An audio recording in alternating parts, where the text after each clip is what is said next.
ล้างวันสวรรค์นั้นเป็นของเรา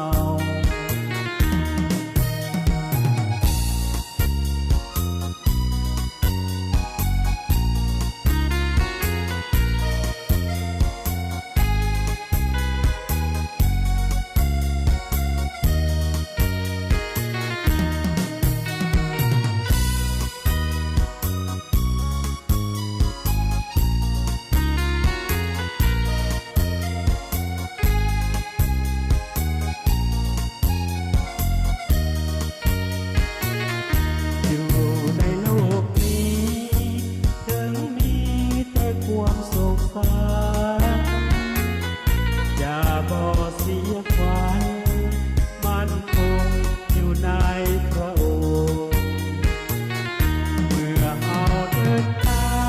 งทุกวันจะบ่เดินลง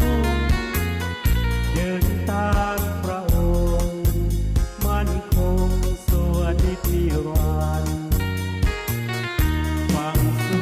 รเสียงสำเนียงว่าจงตามมาด้วยความศรัทธาบูชา